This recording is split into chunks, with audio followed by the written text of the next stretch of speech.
नमस्कार दोस्तों, आपका स्वागत है। आज जो हम कहानी देखने वाले हैं दोस्तों, वो पहले भी आपको मैंने कही थी। ये कुछ कहानियाँ दोस्तों, कुछ ऐसी केसेस जो हमें बहुत कुछ सिखाती है।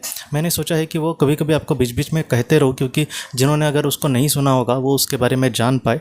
तो ये जो कहानी है दोस्तों, डॉक्टर बायनवी जी के केस में से लिया है हमने इसको। उन्होंने ये कहा है कि जब उन्होंने एक इंसान पर अपना पास्ट लाइफ रिग्रेशन किया था, तब उस इंसान ने दोस्तों कुछ ऐसे जीवन को देखा था जहाँ पर वो गुलाम था। अमेरिका में वो एक जगह पर एक गुलाम का उसका जन्म था, और वो जो गुलाम था दोस्तों, पूरी ज़िंदगी उसने मतलब लोगों के ताने सुनना, लोगों का मार खाना, लोगों के बस काम करते रहना, और उसके बदले उसको कुछ भी ना मिलना। इस तरीके से बहुत ही बुरी ऐसी ज़िंदगी, बहुत ही दुख भरी ऐसी उसने जी थी। और एक बार तो दोस्तों हद ही हुई, उसको एक गुलाम एक गलत इल्ज़ाम पर उसको अटक की गई, उसको गिरफ्तार किया गया, और बाद में उसको एक ही सज़ा सब लोगों ने सुनाई, और वो थी मृत्यु दंड की। और उसको एक चौराहे पर दोस्तों सारे लोगों के सामने मृत्यु दंड की सज़ा सुनाई गई। और उसने ये कहा है कि मुझे देखने के लिए, जैसे हम पार्टी वगैरह को देखने के लिए या फिर कुछ ऐसा शो वगैरह हो, तो उस तरीके से देखने के लिए बहुत सारे लोग एकदम चाव से जमा होते हैं, जैसे सिनेमा वगैरह देखने के लिए। वैसे मुझे जो मारने का ये जो कार्यक्रम है, उसको देखने के लिए वह इसी तरीके से लोग जमे थे, और वो सब लोग यही चाहते थे कि कब ये लोग मुझे मारते हैं।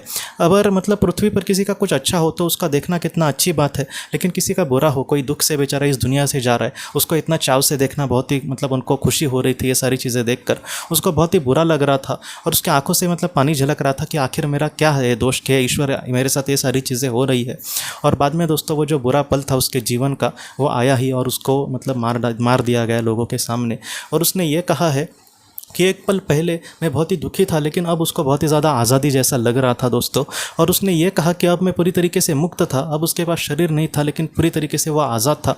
और उस गुलाम ने दोस्तों ये कहा है कि उसको लेने के लिए दो आत्माएं भी वहाँ पर आई थी, और वो प्यार से उसको कह रही थी कि तुमने अपने जीवन का जो संघर्ष था उसको बहुत ही ज़्यादा अच्छे से उसका सामना किया है, अब तुम बहुत ही अच्छे से लोक पर चले जाओगे, चलो हम तुम्हें उस दुनिया में लेकर जाने के लिए आए हैं। और उस लड़के के आत्मा ने इस तरीके से कहा है कि कुछ पल पहले मैं वहाँ पर लोगों के एक बोलते ना नरक जैसे जगह पर, उसके लिए तो नरक ही हुआ, क्योंकि सारे लोग उसकी मृत्यु की कामना कर रहे थे, लेकिन आज वो पूरी तरीके से आज़ाद था, और पूरी ज़िंदगी उसने गुलाम की एक ज़िंदगी जी थी। आज उसकी जो आत्मा थी दोस्तों पूरी तरीके से आज़ाद थी, और उसने कहा कि मुझे इन लोगों को अब कहने की इच्छा हो रही है कि देखो मैं तुम्हारे सामने जीत गया, मेरे शरीर को तो तुमने मार दिया, लेकिन आत्मा में जो है मेरी, उसको तुम नहीं मार सके, और मैं अपने संघर्ष से बहुत ही ऊँचे लोक पर अब उठ गया हूँ, और एक सुंदर जगह पर जा रहा हूँ, और एक देवता जैसे यहाँ पर लोग मुझे लेने के लिए आए हैं। और इस तरीके से वो अपने समुदाय में चला गया दोस्तों। तो ये जो कहानी है कहीं ना कहीं हमें यही सिखाती है कि पृथ्वी का जो सच है, जो हमारे आंखों से हमेशा दिखता है, हमेशा वही सच नहीं होता। अगर हमारे अच्छे कर्म हो, अगर हम किसी का कुछ भी बुरा ना करें, और जितना हो सके अच्छे कर्म से आगे बढ़ेंगे, तो उस दुनिया में हमारा इसी तरीके से अच्छी जो आत्माएं है वो ज़रूर स्वागत करेंगी। इसलिए जितना हो सके अच्छे कर्म से जीवन में आगे बढ़ना, ये हमारे लिए बहुत ही ज़्यादा महत्वपूर्ण है दोस्तों। तो दोस्तों हम अपने अगली वीडियो में किसी नए विषय को लेकर मिलेंगे। तब तक आप अपने परिवार का ख्याल रखना।